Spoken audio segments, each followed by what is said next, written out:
Merci à toutes et tous d'être toujours si nombreuses et nombreux à nous suivre sur cette émission AI for the Planet de 14 heures à 19 heures en direct des studios de BFM AI for the Planet. Merci beaucoup. Alors, on accueille maintenant 4 invités exceptionnels pour une table ronde sur ce sujet de l'IA pour la planète. Donc, on accueille Aude Vinzerich, responsable de la stratégie d'innovation du groupe EDF. Bienvenue Aude. Bonjour. Ravi de t'avoir avec nous. On accueille également Luc Julia, donc Chief Scientific Officer du groupe Renault. Ça va bien. Et également auteur du livre L'intelligence artificielle n'existe pas, déjà vendu à plus de 70 000 exemplaires en France. Merci beaucoup Luc d'être avec nous aujourd'hui. On accueille également Nicolas de Belfond, Managing Director France de BCG Gamma. Bonjour. Merci Nicolas. Et enfin, Alain Bernard, Head of Sales chez Google Cloud France. Bonjour. Merci Alain d'être avec nous. Avec plaisir. Alors, on va pouvoir débattre tous les quatre du sujet de l'IA pour la planète. Sujet passionnant puisqu'on a déjà eu des speakers incroyables depuis le début de cet après-midi et ça continue. Alors, Luc, du coup, avec 70 000 exemplaires vendus du livre, je pense qu'on va commencer l'introduction avec toi. Ça me semble tout à fait naturel. Donc, la question que tout le monde se pose, c'est pourquoi l'IA au service de la planète? Clairement, puisque l'IA elle-même peut être très consommatrice d'énergie. Alors quel constat on doit en faire? D'abord, l'IA est partout. Le constat, c'est que depuis 10 ans, on va dire maintenant, tout le monde a l'IA dans la bouche en permanence. D'accord. Donc l'IA est absolument partout autour de nous. Elle touche tous les domaines. Et donc, elle est effectivement consommatrice d'énergie parce qu'elle est absolument partout. Donc c'est une des raisons. Maintenant, il faut regarder un peu si on peut faire mieux. Donc, est-ce que l'IA elle-même peut s'arranger pour faire en sorte qu'elle ne soit pas si consommatrice d'énergie? Donc, ça, c'est une possibilité. Donc, mettre l'IA au service de l'IA. D'accord. Donc, ça doit être un truc intéressant à regarder. Et puis aussi, dans ces consommations, dans la façon dont on utilise l'IA aujourd'hui, étant donné que l'IA, globalement, en gros, égale aujourd'hui Big Data. C'est ce qu'est l'IA. C'est plus seulement des bases de règles comme c'était avant. Donc, est-ce que ces consommations de données qui sont donc réparties dans des data centers tout autour de la planète, est-ce qu'on peut essayer de faire mieux pour consommer peut-être moins de données, pour du coup consommer moins d'énergie? Il y a certainement des choses à regarder là. Et puis sinon, après, il y a aussi l'IA qui consomme de l'énergie par les chips, les puces. Et donc, regardons ici si on peut aussi faire des efforts. Alors, c'est plus seulement la consommation de données dans ce cas-là, mais c'est la consommation pure d'énergie. Et regardez si on peut sauver 2-3 centrales pour faire ça correctement.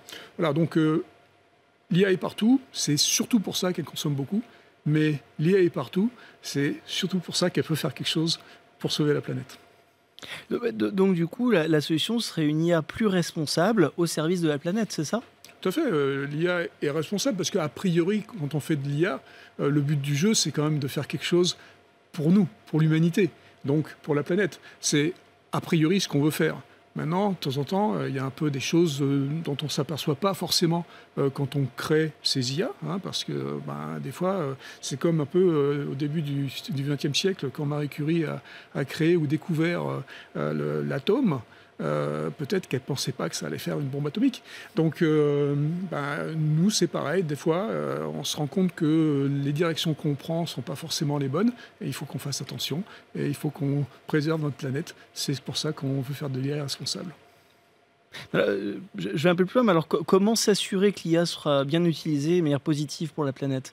Après, c'est une question d'éthique. Donc, il y a l'éthique personnelle. Je parlais de Marie Curie tout à l'heure. Elle n'a pas eu l'opportunité, elle, de dire ça va pas être bien, peut-être, de faire de la fusion atomique ou je ne sais quoi.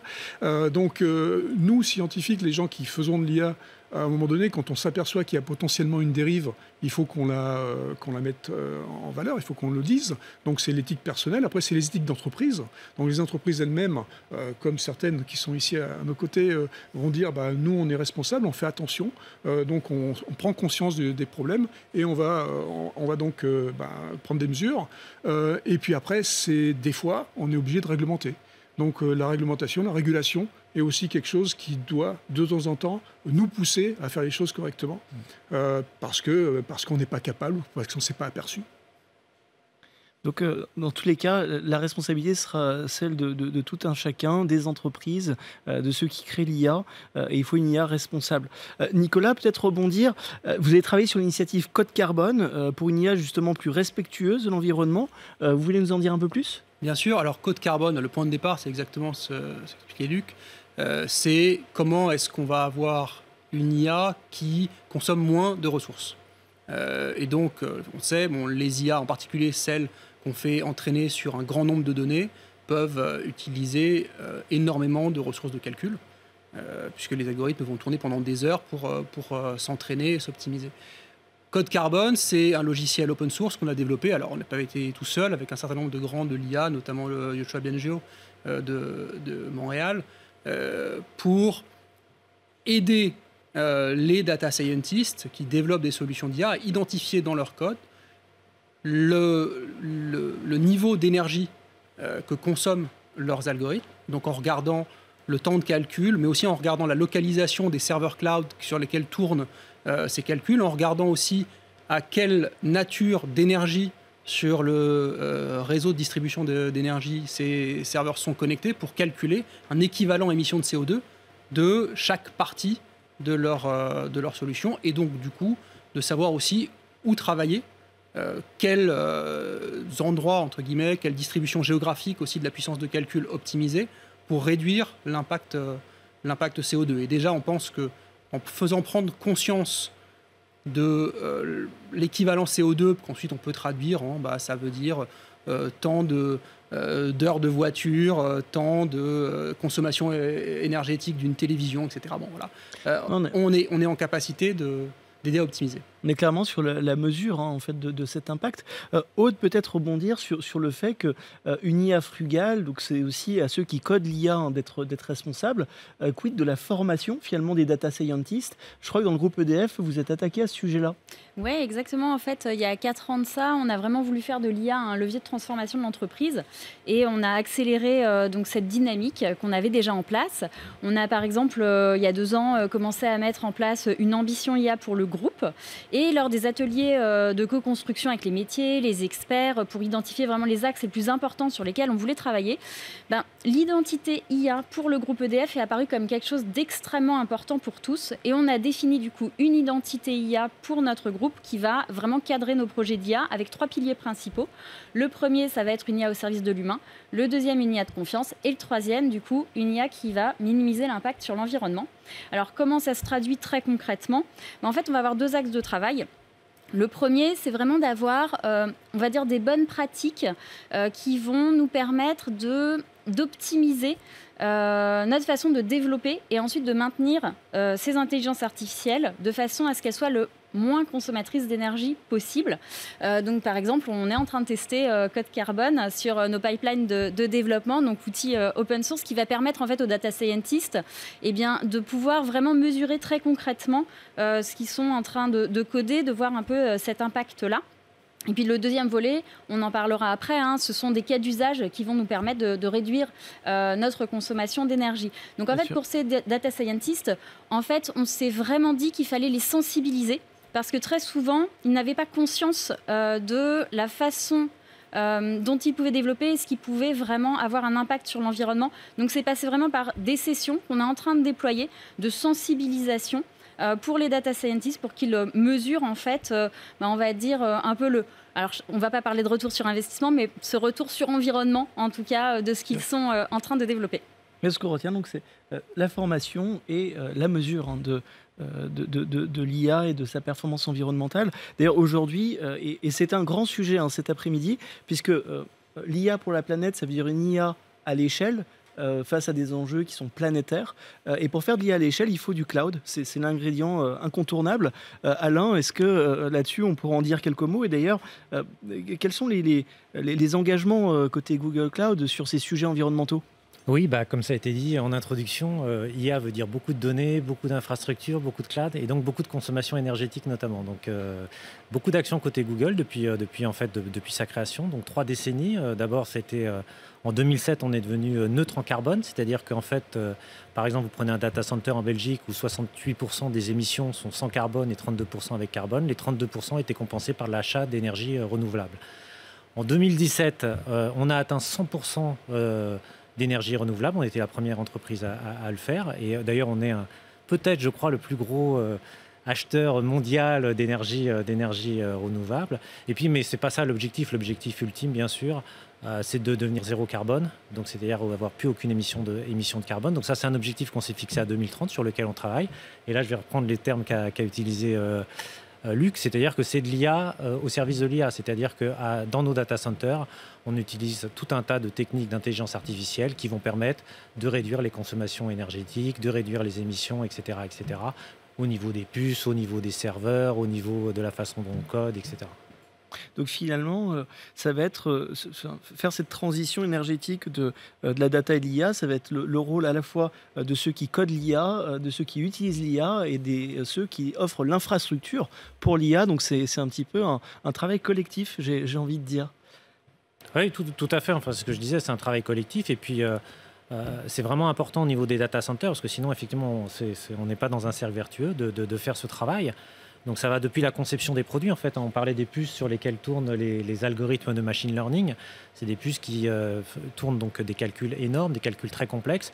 Maintenant, dès qu'on les produit, en fait, on les construit, on les fabrique, on les produit pour être en optimisation d'énergie, de consommation. Donc dès la production des puces, des serveurs, etc., les systèmes de refroidissement, on utilise des algorithmes de machine learning à l'intérieur des data centers qui permettent de réduire de 30% la consommation énergétique des systèmes de refroidissement. C'est ça un IA responsable et au niveau du cloud et des fournisseurs de cloud. Donc pour AI for the Planet, c'est avant tout une IA responsable. Je vous propose de passer sur des cas d'application concrètes de l'IA pour permettre d'illustrer, de bien visualiser ce qui est possible de faire.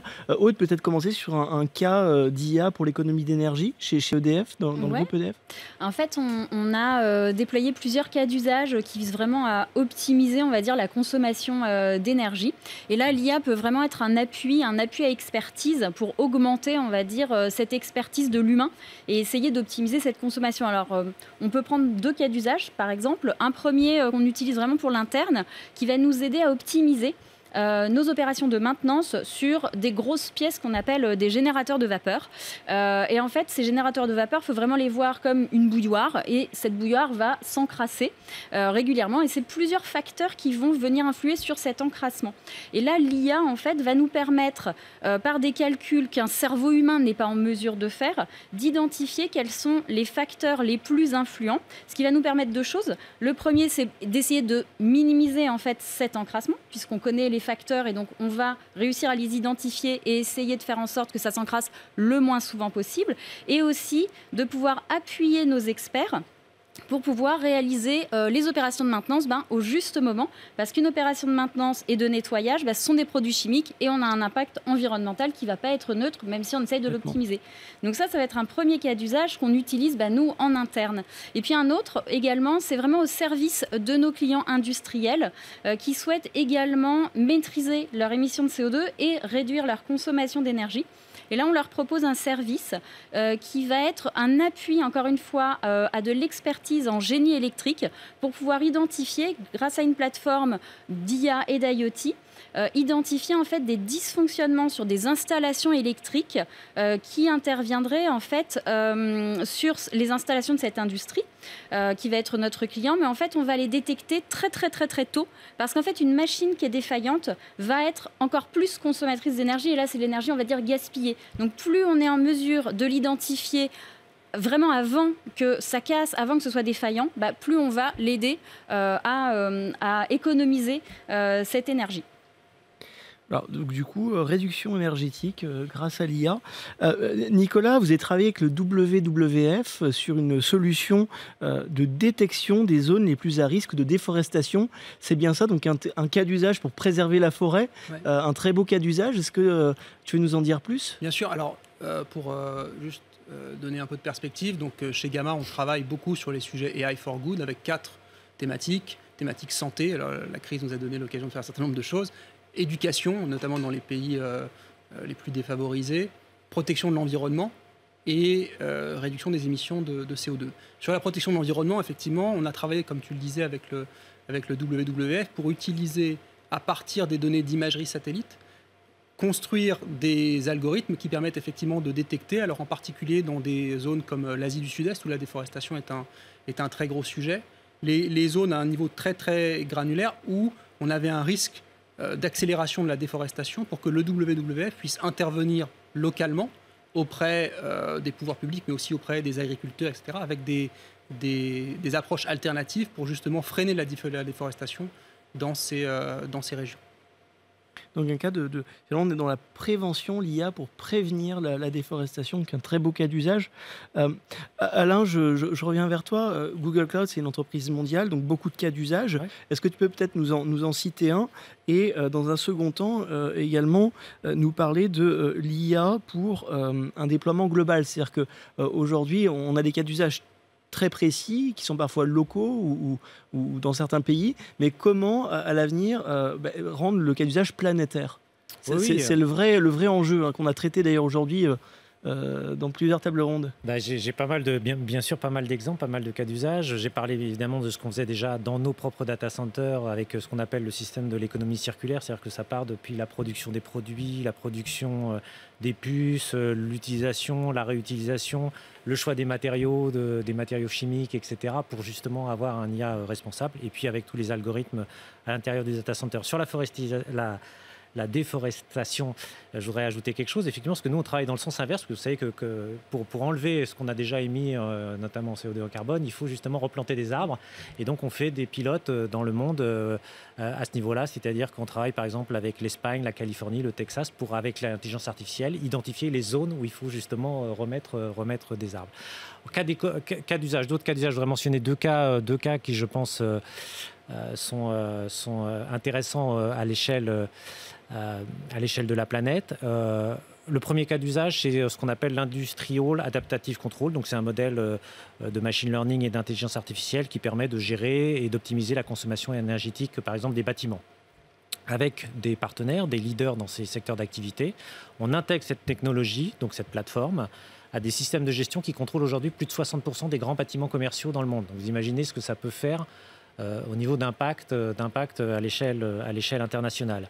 Sur les collectivités locales aussi, on a une approche assez intéressante avec ce qu'on appelle l'explorateur de données environnementales. Donc on collecte beaucoup de données sur l'environnement, sur les émissions, sur la transition énergétique vers le solaire notamment. On met ces données à disposition des villes avec un plan d'action, un suivi d'un plan d'action. On l'a fait sur 30 villes déjà en Europe. On est en train de passer à l'échelle, donc à passer à 1000 villes.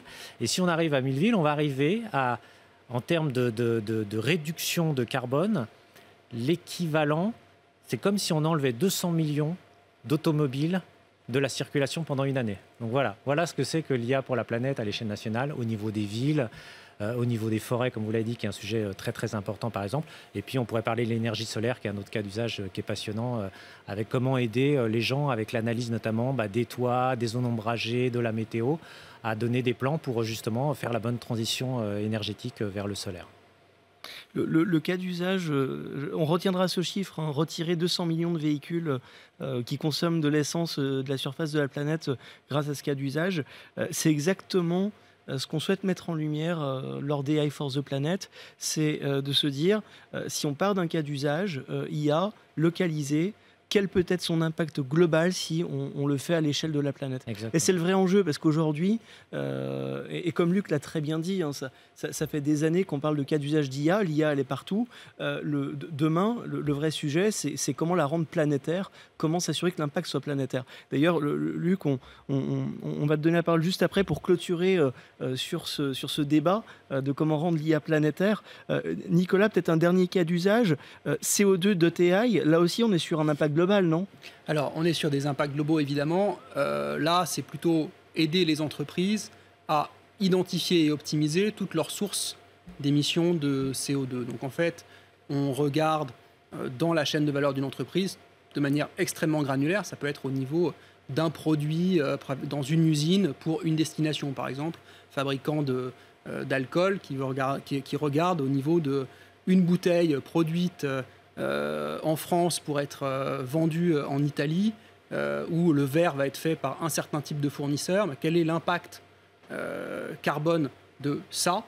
Parce que le fournisseur utilise un certain type de technologie par rapport à une autre source de verre produite dans une autre usine qui amène dans un autre marché. Et ensuite, mettre tout ça en équation pour être capable de dire quelles décisions différentes je veux prendre si je veux optimiser l'ensemble de mes émissions de CO2 tout en ayant des contraintes de qualité de service, des contraintes de coût et d'optimiser l'ensemble du système d'un coup. Parce qu'on ne peut pas, pour une grande entreprise, se dire qu'on aura un impact à grande échelle sur la réduction des émissions si ça ne fait pas de sens d'un point de vue business. À la fin, tout ça ne peut pas être qu'un investissement à perte. Mais justement, CO2.ai a vocation à permettre de casser un peu ce compromis entre être bon pour le business et être bon pour l'environnement. Réaligner, en fait, business et impact environnemental et sociétal, c'est peut-être la clé d'ailleurs d'un développement durable et de s'assurer que ça va s'inscrire dans le temps. Hein, les engagements dont on parle, etc. Si on veut qu'ils tiennent dans le temps, il va falloir réaligner aussi avec les enjeux business. La régulation. Luc, du coup, quel est ton cas d'usage préféré ?